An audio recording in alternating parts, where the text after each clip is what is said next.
Hi, Pod Talk listeners. Thanks again so much for being here with me today. Today's episode is a little bit different.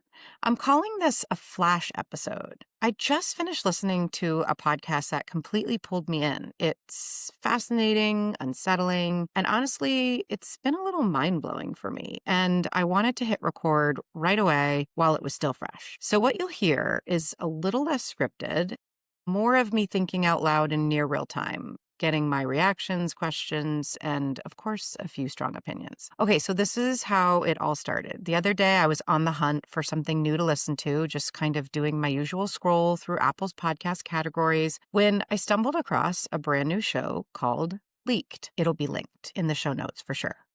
The lead image for the show immediately caught my eye. It's a COVID test set against a bright blue background. And when I clicked through, I quickly realized that the host was already someone I knew, and maybe you do too. His name is Payne Lindsay, and he's the host of several popular podcast series. Most notably, the one that I've listened to is Up and Vanished. He's also a co-founder of Tenderfoot TV. And when I read through the summary of the series, I thought, the origin story of COVID. I think I'll check it out. A quick note.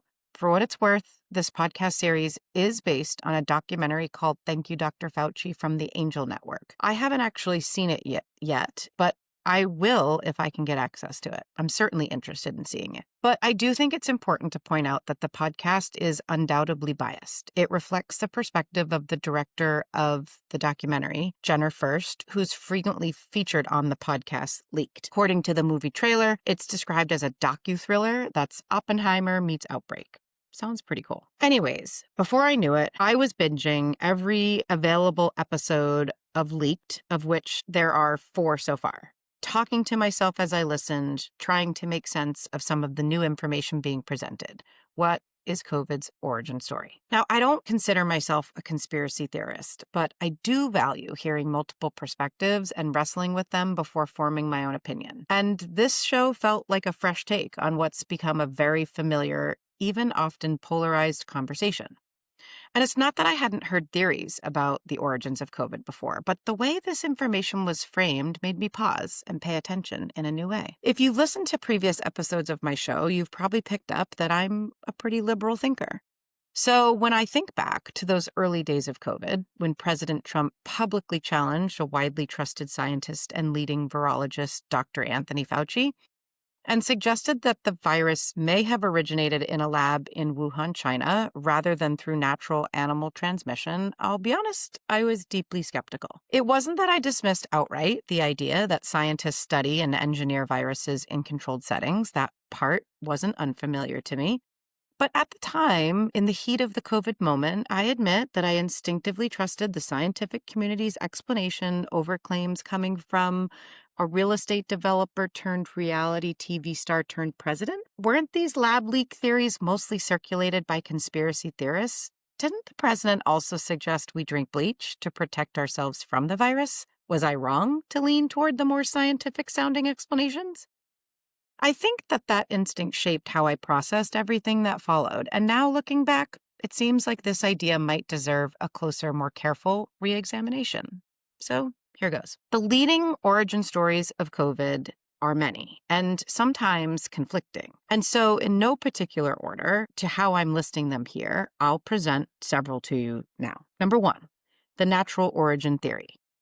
The leading scientific theory is that the virus may have started naturally in animals, most likely bats, and spread to humans via a Chinese wet market as part of a spillover theory. But some scientists point out that it usually takes years for a virus to mutate enough to jump from an animal host, even a bat that's a mammal, to humans. And plus, before COVID appeared in humans, it hadn't been seen or detected in any animal populations before, which I think raises some questions. Number 2, the lab origin theory. The second leading theory is that the virus somehow escaped from a lab. Was that intentional, a bioweapon, accidental, a mistake by a scientist? Was there a cover-up? Were there any governments involved? Or was it just a lab mishap that allowed it to leak into the population? Number 3, the Fauci and gain-of-function research theory. So similar to the lab origins theory, I came across a new-to-me idea while listening to Leaked about Dr. Anthony Fauci's role. Before the pandemic, in his position at the National Institutes for Health and as the director of the National Institutes for Allergy and Infectious Diseases, which is a position he held for 38 years, he reportedly authorized funding for research on coronaviruses at the Wuhan lab, including gain-of-function studies, something some people point to as suspicious. So gain-of-function was a new term for me, though it's pretty familiar in scientific and medical circles. Essentially, it's research that intentionally modifies organisms to better understand diseases and potentially predict how they might evolve, which can help in developing countermeasures like vaccines. Fauci denies that the research that the NIH funded qualifies as gain of function, but others argue that it does. Now, I know that scientists sometimes work with viruses in ways that carry real risks, but the goal is usually to predict outbreaks or develop treatments. So if Fauci was connected to a lab in Wuhan studying new coronaviruses, it's not hard to imagine that COVID could have accidentally escaped and started spreading among people, right? Now, to complicate matters, Leaked reminds us that Fauci was later pardoned by President Biden, like right before Biden left office, for any future accusations related to the COVID pandemic, which only adds fuel to the controversy. I mean, if Dr. Fauci hadn't done anything wrong, like he hadn't signed off as the director of the NIAID, then why would he need a preemptive presidential pardon? I don't know. These things get me thinking. Number 4, the Chinese narrative theory. This was also new to me. So on the flip side, Chinese authorities eventually suggested that the virus didn't originate in China at all, claiming it may have been brought into the country on imported frozen food packaging. Maybe? I don't know. Now, as an English teacher, I like to think that I'm pretty careful about how I take in information, checking sources for bias, verifying claims, and doing my best to make sure what I'm consuming is credible really matters to me. So after listening to Leaked, I wanted to dig deeper and better understand the accuracy of the claims and opinions the show puts forward. So that led me to look for other podcasts that explore the origins of COVID. And one that consistently rises to the top is a BBC series from 2023 called Fever: The Hunt for COVID's Origin, hosted by renowned journalist John Sudworth, who was a China correspondent for the BBC for years and was also in China at the start of the pandemic and was reporting. Fever takes a more balanced approach, not only exploring the origins of COVID, but also the broader debate surrounding those questions. Admittedly, I found myself turning to this reporting to help make sense of what I had been hearing from Leaked and to separate the solid information from some of the speculation. Lastly, there are a few other things worth noting with Leaked. I did find it very interesting that the director of the documentary struggled to get the film picked up by any of the major networks, such as Netflix, Hulu, and Amazon. This is his documentary, Thank You, Dr. Fauci.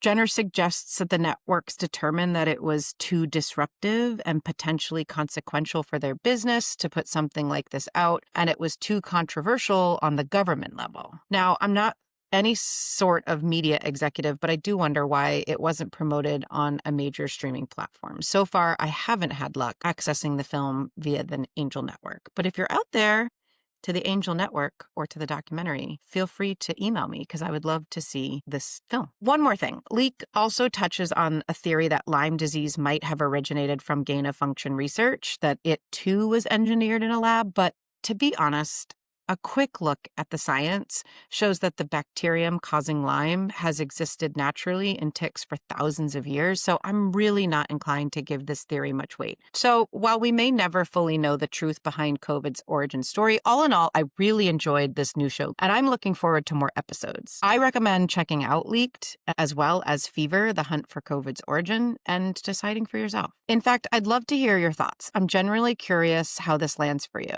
Feel free to email me, leave a comment or review on your favorite podcast platform, or send a DM on the show's Instagram. Share what you thought about the show, the Flash episode format, COVID origin stories, other theories, or anything in between. What you liked, what you didn't, and everything else. For more information about Pod Talk, you can email me at apodtalk@gmail.com. That's apodtok@gmail.com, or follow our socials, pod.talk on Instagram.